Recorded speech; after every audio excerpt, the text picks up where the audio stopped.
მე მინდა გამოვეხმარო, რომ ქალბატონ თინა ხიდაშელის განცხადებებს, რომელიც საუბრობდა ჩემს პროკურატურაში დაბარებას და დაკითხვაზე ბუტა რობაქიძის საქმეზე. მე არასდროს არ ამირიდებია თავი სამართალდამცავი ორგანოების კითხვებზე პასუხის გაცემას. ერთი რამ მინდა შევახსენო ქალბატონ თინა ხიდაშელს.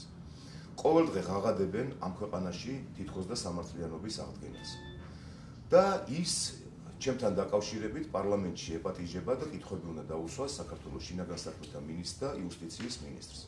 მე მინდა შევახსენო თინა ხიდაშელს, რომ გიორგი ღვინიაშვილს არჩევნების ღამეს მათმა გუნდის წევრმა და ჩემმა კონკურენტმა გურჯაანის რაიონში ქალბატონმა მანანა ბერიკაშვილმა, რომელიც ახლა კულტურის მინისტრის მოადგილის სავარძელში ნებიერად კეკლუცობს, დამაბრალა 10 თვის ბავშვის მკვლელობა.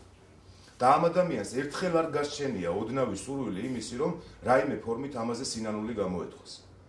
რატო დაავიწყდა ეს თინა ხიდაშელს? აი იუსტიციის მინისტრს და შინაგან საქმეთა მინისტრს რომ დაიბარებს პარლამენტში და კითხვებს დაუსვას, მათ შორის იყოს ეს კითხვა, რატომ არ არის დღემდე ეს საქმე გახსნილი?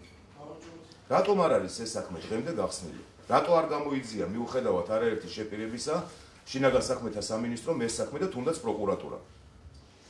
თუ ამ ქვეყანაში შერჩევითი სამართალი არ არის და მართლა სამართლიანობის აღდგენა უნდათ, მე ვთხოვ მას, როდესაც დაიბარებს ამ ხალხს პარლამენტში, დაუსვას ამ საქმეზე კითხვები, რატო არ არის დღემდე გახსნილი.